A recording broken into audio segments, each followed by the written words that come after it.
तो चलिए आज एक ऐसी कहानी में गोता लगाते हैं जो हम सबकी कहानी है। मतलब लिटरली ये कहानी हमारे अंदर लिखी हुई है, हमारे डीएनए में। आज हम बात करने वाले हैं आनुवांशिकता की, यानी हेरिडिटी की। तैयार हैं इस सफर के लिए? कभी सोचा है, ये एक ऐसा सवाल है जो हम सब ने कभी ना कभी, शायद बचपन में, खुद से जरूर पूछा होगा। और इसका जवाब, वाह, दुनिया को देखने का हमारा नजरिया ही बदल देता है।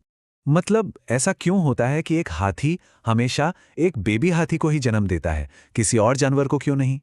या सोचिए, आम की गुठली से आम का पेड़ ही क्यों उगता है, सेब का क्यों नहीं?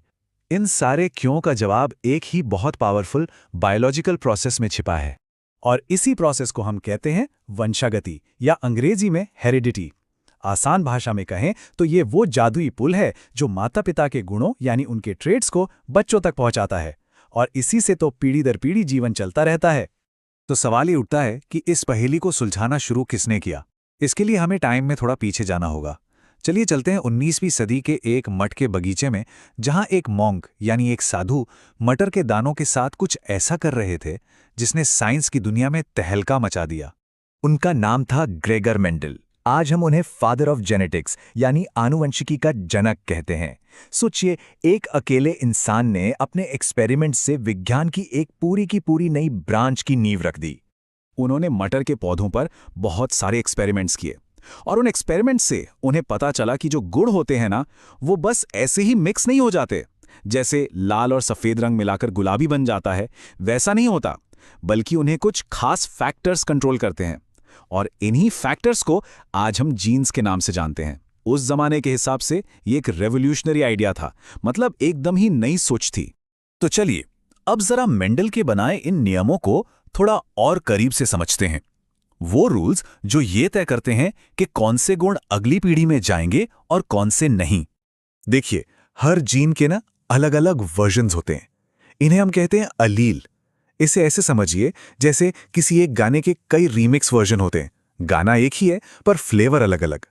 वैसे ही मान लीजिए पौधे की लंबाई का एक जीन है, तो उसके दो अलील हो सकते हैं, एक लंबा वाला और एक बौना वाला। अब मजे की बात यह है कि सारे अलील एक जैसे पावरफुल नहीं होते।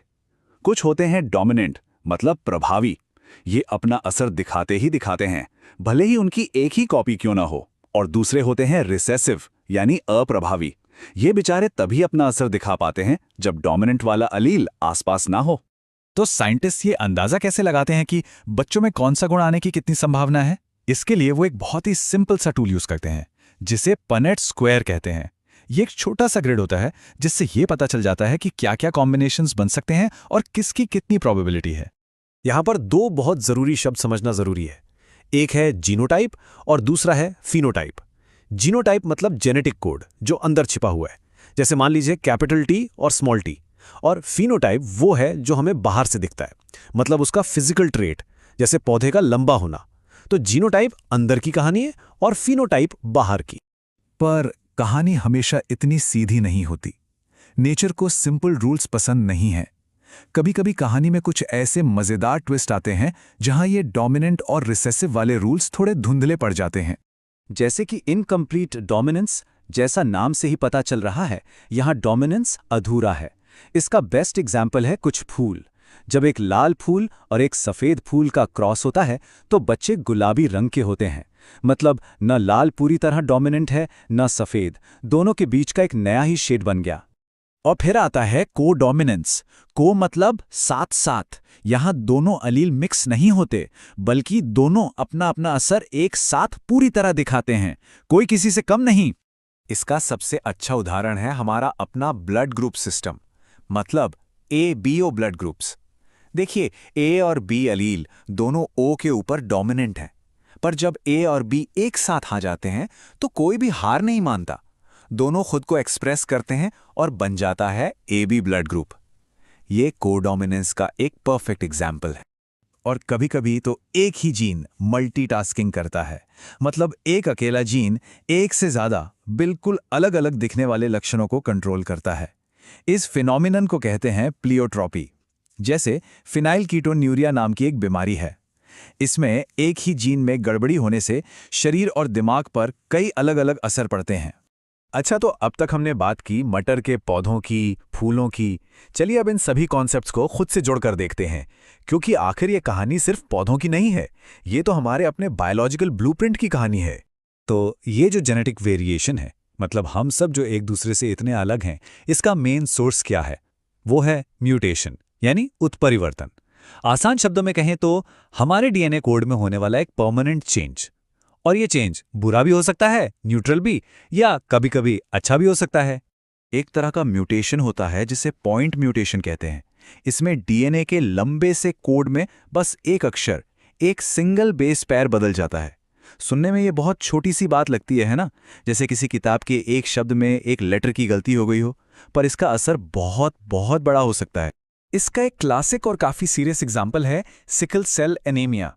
इसमें होता क्या है कि डीएनए कोड में सिर्फ एक लेटर बदलता है, GAG की जगह GUG हो जाता है, बस इतना सा चेंज। और इस एक छोटे से बदलाव से हीमोग्लोबिन बनाने का पूरा इंस्ट्रक्शन ही बदल जाता है। नतीजा, हमारी गोल मटोल रेड ब्लड सेल्स का शेप बदलकर दराती या हंसिया जैसा, मतलब सिकल शेप का हो जाता है। और सिकल सेल एनीमिया अकेला नहीं है, ऐसी बहुत सी जेनेटिक कंडीशंस हैं, जैसे कलर ब्लाइंडनेस, हीमोफीलिया जिसमें खून बहना नहीं रुकता, या फिर डाउन सिंड्रोम। ये सभी एग्जाम्पल्स हमें ये दिखाते हैं कि जेनेटिक्स के ये नियम हमारी जिंदगी पर कितना गहरा असर डाल सकते हैं। तो हमारे जो जीन्स हैं वो असल में हमारे पास्ट की कहानी है, हमारे पुरखों की कहानी, और साथ ही हमारे भविष्य की संभावनाएं भी उन्हीं में छिपी हैं। जैसे जैसे हम इस कोड को और गहराई से समझते जा रहे हैं, हम सिर्फ ये नहीं जान रहे कि हम कौन हैं, बल्कि ये भी कि हम